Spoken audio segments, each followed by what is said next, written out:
pá, pararara, pararapapá, pararara, pararapapapá. Jornal Icional.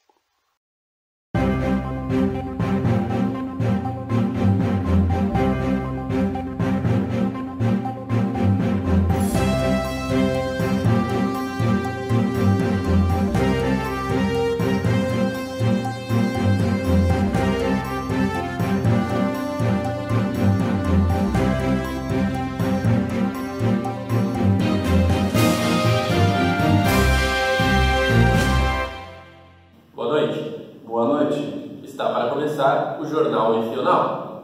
Eu sou o Lucas Esbardão Toalha e eu sou o Fábio Rodrigues Gonçalves Filho. No dia de hoje, iremos apresentar sobre os servidores Proxy versus o NAT.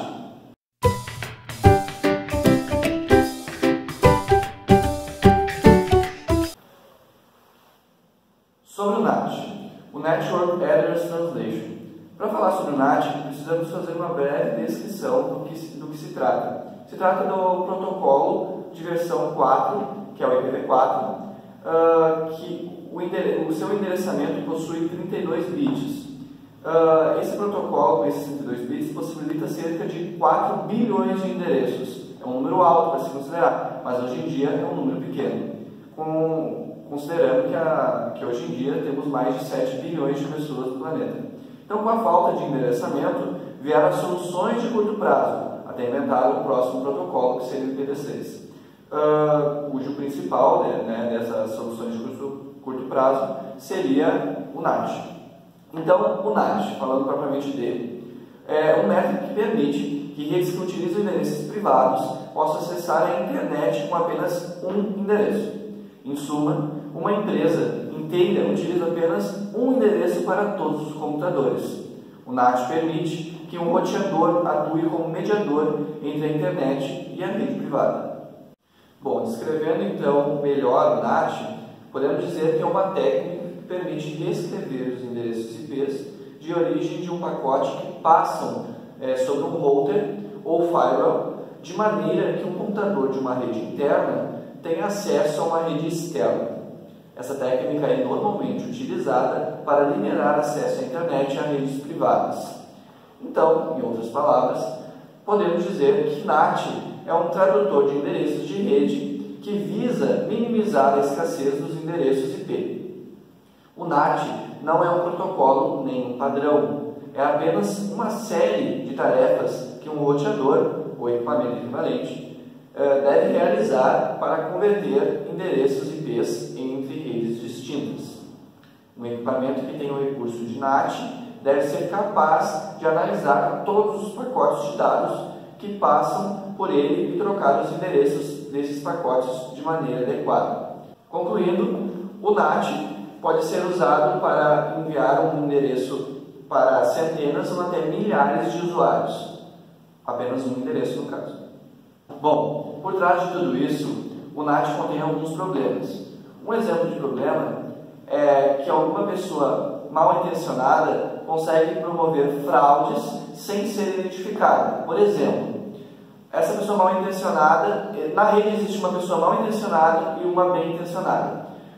A mal intencionada frauda um banco. O banco faz uma varredura em seu servidor, identifica a hora exata que aquilo aconteceu, requisita um juiz para que o juiz requisite uma ordem judicial para o provedor de acesso identificar qual IP foi que ocorreu o ato. Só que como o NAT ele utiliza um endereço público para N usuários, a procura da polícia é imensa. Às vezes há milhares de pessoas com aquele mesmo endereço, promovendo uma maior dificuldade na identificação do mesmo. Em contrapartida, uma pessoa mal intencionada que não utiliza o NAT, um servidor sem o NAT, e faça a mesma coisa, o provedor de acesso consegue ir diretamente ao IP que cometeu o crime. Já que, como o NAT fornece um IP para N usuários, um provedor que não é NAT fornece um IP apenas para cada usuário.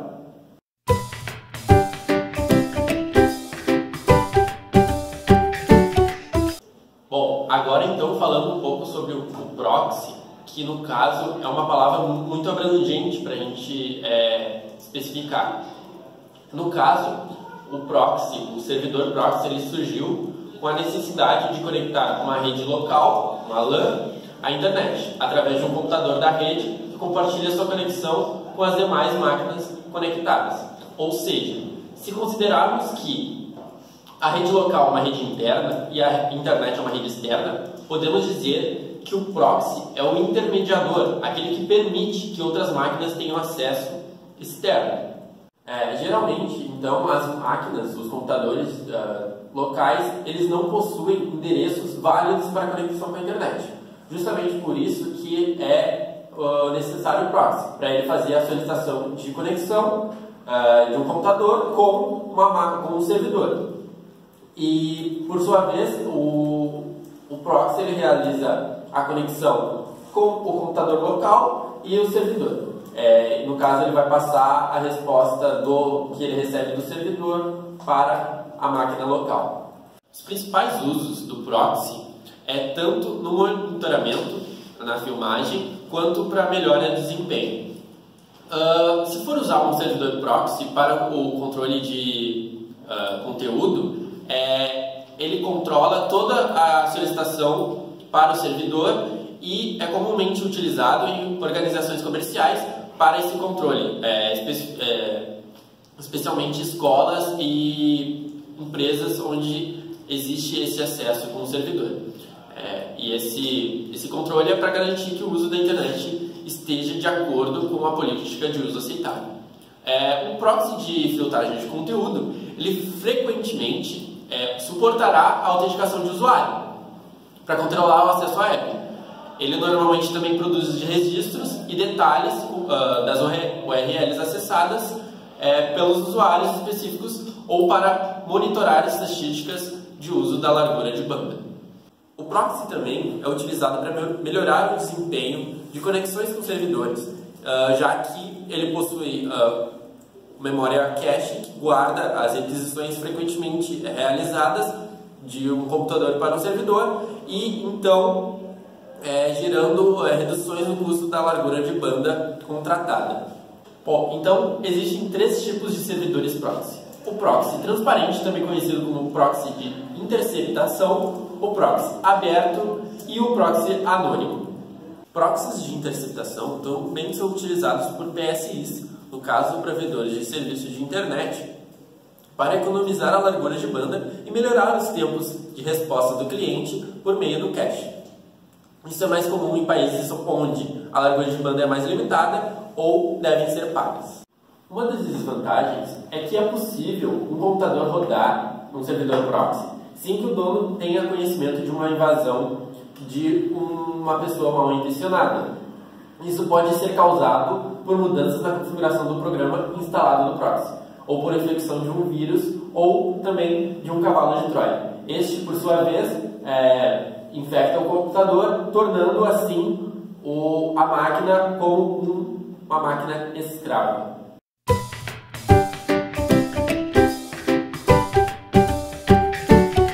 Bom, agora vamos fazer a comparação propriamente dita de proxy e NAT.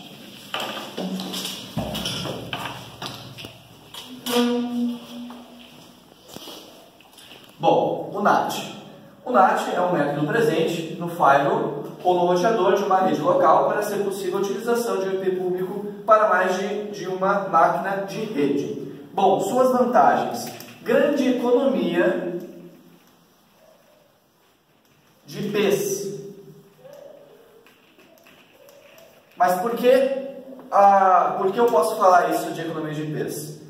Como o NAT é um método feito para o IPv4, que o IPv4 ele tem cerca de 4 bilhões de endereços e como a população já passa de 7 bilhões, há uma falta de demanda desses IPs. Então esse é uma grande vantagem, já que... Bruh, look at this dude. Wait till you see the... no, no, no, no.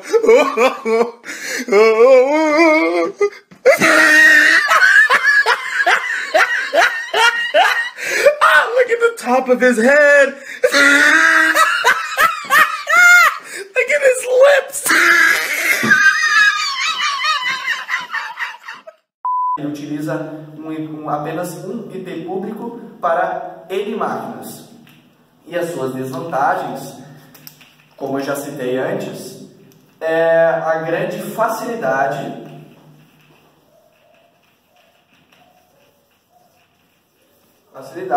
de fraudes.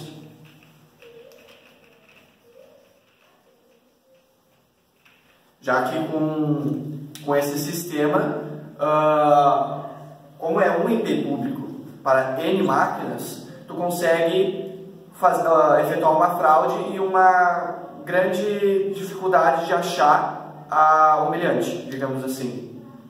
Esse é um problema que eu tinha citado antes.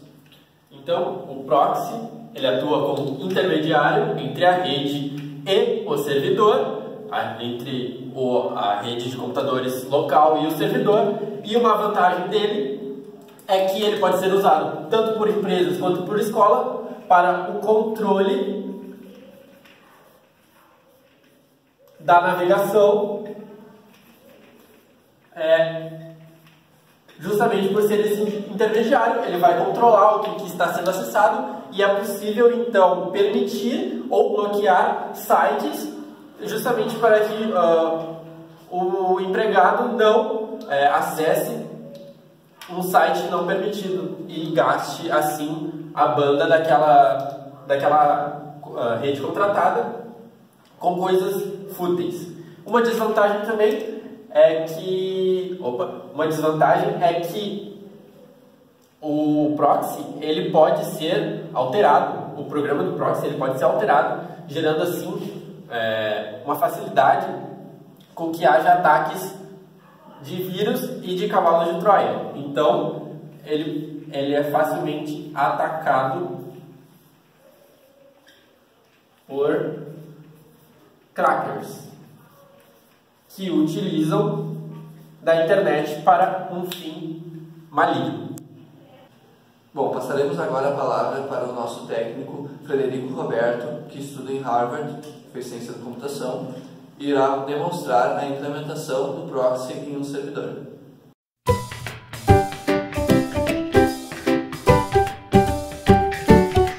Eu estarei demonstrando a instalação de um servidor proxy no sistema operacional Debian. Então, para que seja possível, nós temos que efetuar os códigos no terminal e estarmos como usuários root do sistema.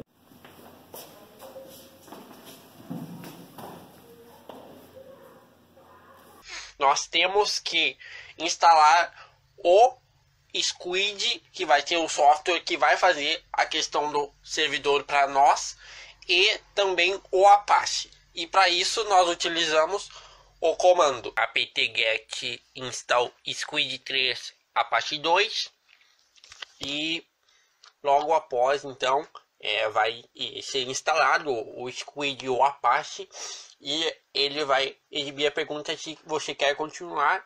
É só colocar um hash e então ele irá continuar a instalação. Logo após, então, a gente vai se mover para o diretório onde está o Squid, que no caso é o /etc/squid3. Então a gente utiliza o comando cd /etc/squid3. A gente pode utilizar o ls para ver quais arquivos estão lá. E a gente verifica que está o errorpage.css, o msntalf.conf e o squid.conf. Esse squid.conf é um arquivo que contém todas as configurações que a gente necessita para montar nosso servidor. Então, a gente muda o nome desse arquivo utilizando o comando mv, o nome do arquivo original, que no caso é squid.conf, e a gente pode mudar o nome para qualquer outro nome. Eu coloquei aqui squid.conf.original. Bom, então para criar o squid.conf que iremos usar, é preciso utilizar o comando touch e o nome do arquivo. Só lembrando que todos esses comandos que a gente está usando é necessário estar como usuário, superusuário, que no caso é o root. E para isso é só utilizar o comando su e colocar a senha do caso do seu root. Então, voltando, a gente utiliza o comando touch squid.conf para criar o nosso próprio arquivo de configuração para o servidor, e a gente vai editar ele com o vim. Para isso a gente utiliza o comando vim e o nome do arquivo, que no caso é squid.conf. Então vim /etc /squid3 /squid.conf. Dentro do vim, para a gente inserir o texto, é necessário apertar a tecla I, e aí vai ser possível a inserção do texto no editor. Então, logo após, a gente copia um código que eu já deixei pronto aqui, que terá todas as configurações do nosso servidor. É possível mudá-las, caso você queira, porém, isso aqui é como eu deixei como padrão, já para a gente deixar a aula mais dinâmica. Então, após colar esse arquivo que foi disponibilizado, é só apertar a tecla ESC para sair do modo de inserção e segurar a tecla Shift e apertar 2 vezes a tecla Z para salvar e sair. No caso, este comando é conhecido como salva e sai. Agora a gente tem que criar um diretório chamado regras, que dentro vai conter os sites, arquivo com os sites liberados e os sites bloqueados. Então a gente utiliza o comando mkdir para criar um diretório e põe o nome do nosso diretório, que no caso é regras. Então mkdir regras, e daí a gente utiliza o comando cd para entrar no diretório regras. cd /etc /squid3 /regras. Dentro do diretório, então, a gente vai ter que criar o arquivo sites _liberados e o arquivo sites _bloqueados. Então, para isso a gente utiliza o comando touch, touch /etc /squid3 /regras /sites bloqueados e touch /etc /squid3 /regras /sites bloqueados. Então, depois de criados os arquivos, a gente utiliza o comando vim de novo, o editor vim, para editar os arquivos e colocar os sites que são liberados e bloqueados. Então, primeiro a gente coloca a gente edita os sites liberados. E no caso, a gente põe sem o www e sem o com. No caso, o site vai ficar, por exemplo, aqui eu utilizei o site da Globo como liberados e eu pus .globo. Eu não preciso pôr o www e nem o com.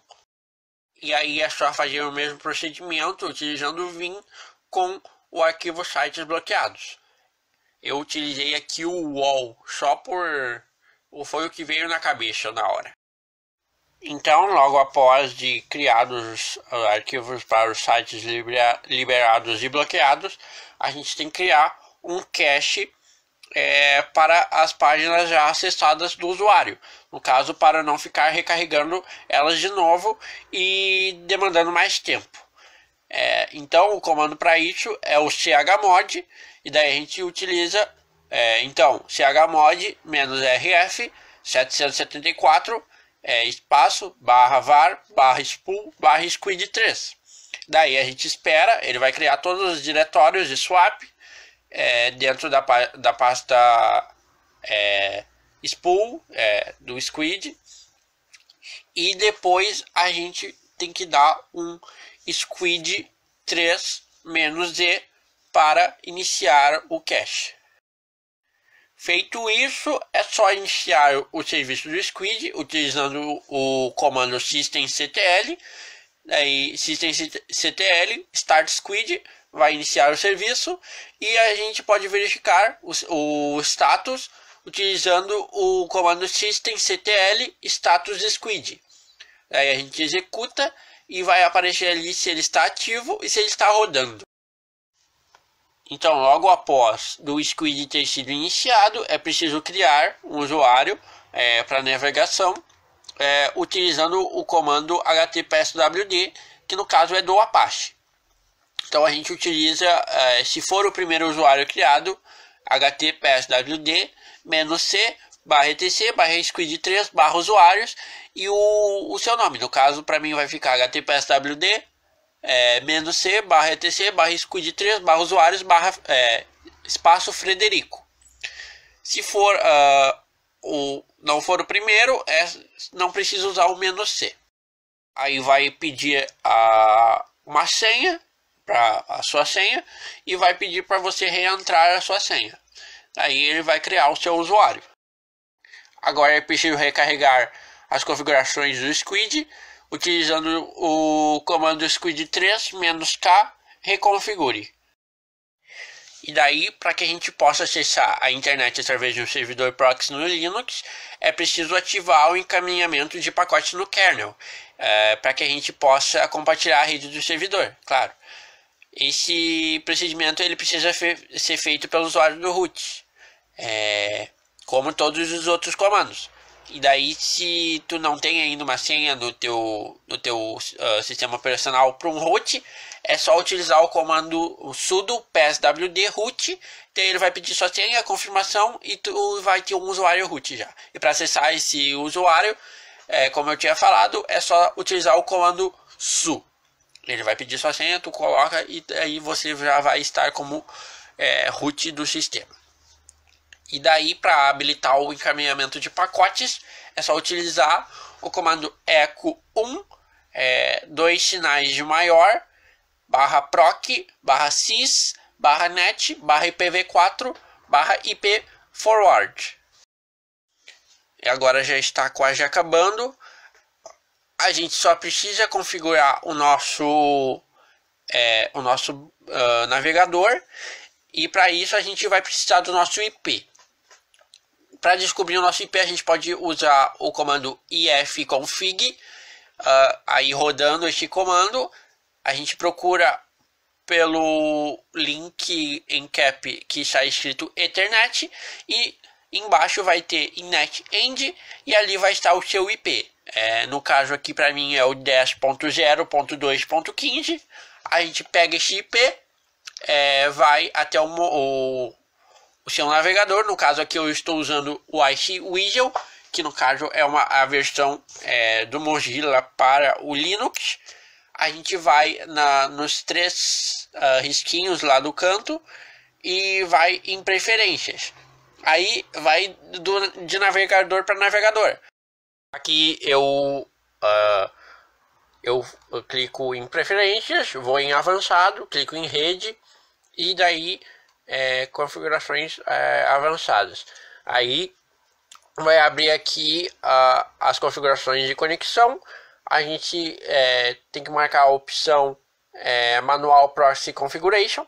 Daí onde está a opção http proxy, a gente põe o nosso IP, e na port a porta que a gente escolheu no arquivo de configuração que eu mandei para vocês, que eu disponibilizei, que no caso é 3128. Essa é a porta. Aí é isso que a gente precisa editar aqui.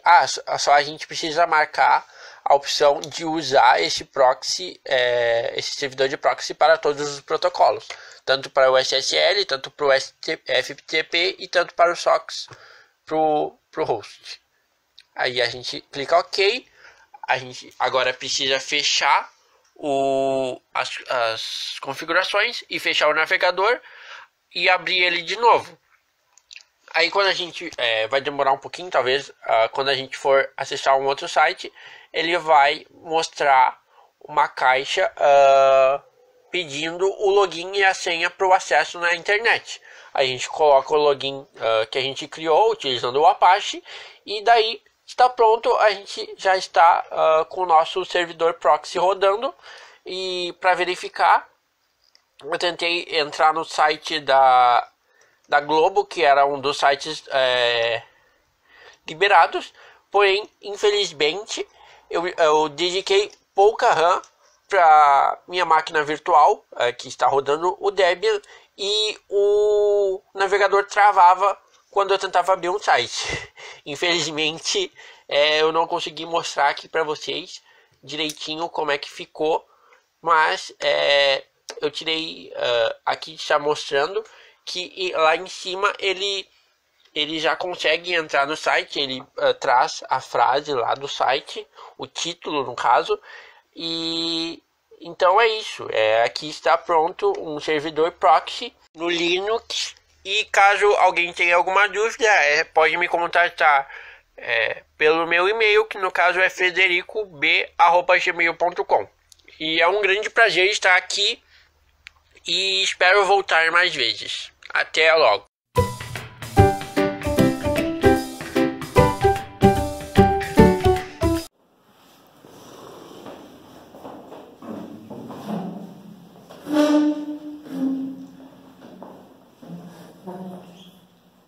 O jornal é infernal. Não.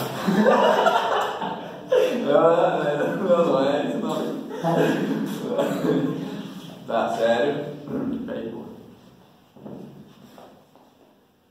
O jornal Infonal termina aqui. Uma boa noite. Uma boa noite e até amanhã. Falando de ovo, eu gosto de cozido. Ele é que me deixa forte pra encarar qualquer bandido. Pegue um ovo de codorna toda vez que der vontade. Mas cuidado com esse ovo, ele é o ovo da verdade. Que ovo, hein?